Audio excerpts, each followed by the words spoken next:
if the last time I was here was talking about what might be possible if we got that bill done, and this time we're here celebrating what's happening with that $1 billion in funding and the other planning projects that we're supporting. I can't wait to picture what is going to be true by the next time. In December, the Rail Division was awarded a $1.09 billion grant, the largest grant award in NCDOT history, for the S-Line Raleigh to Richmond project, which will improve connectivity in North Carolina and to the Northeast. The funding will support construction of the first segment of this transformational corridor, extending service from Raleigh to Wake Forest.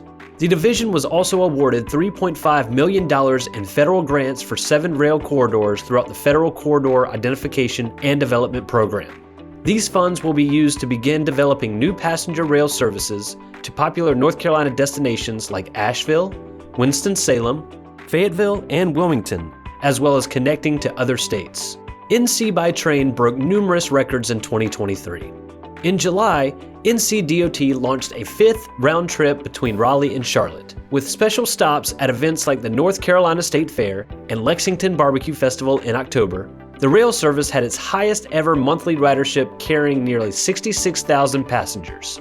What's even more impressive, the service is on track in 2023 to have its highest yearly ridership. NC by Train got another boost this fall when Governor Roy Cooper joined State Transportation Secretary Joey Hopkins to promote the service by hopping aboard for a quick ride from Raleigh to Greensboro. Passenger rail will benefit from projects announced this year, like the building of a new East Coast Siemens Mobility passenger rail equipment manufacturing plant in Lexington, and continued work on the rail division projects like Charlotte Gateway Station and the Charlotte Passenger Rail Maintenance Facility. Both of these projects will position the Queen City as one of the most modern, advanced passenger rail destinations and hubs in the Southeast. The division is also making great strides in rail safety and freight rail access. Be Rail Safe, NCDOT's Railroad Safety Education and Outreach Unit, launched a training this year to educate the public about the dangers of trespassing on private railroad property and tracks. And speaking of freight rail, NCDOT's Freight Rail and Rail Crossing Safety Improvement Program awarded over $12 million in matching grant funds to improve rail infrastructure. The state funds are combined with an equal investment from freight railroad companies and the North Carolina ports to improve the infrastructure of the state's short-line rail network.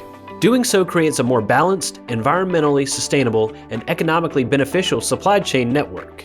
2023 has been a great year for North Carolina's rail network, and state officials are looking to continue the positive momentum next year.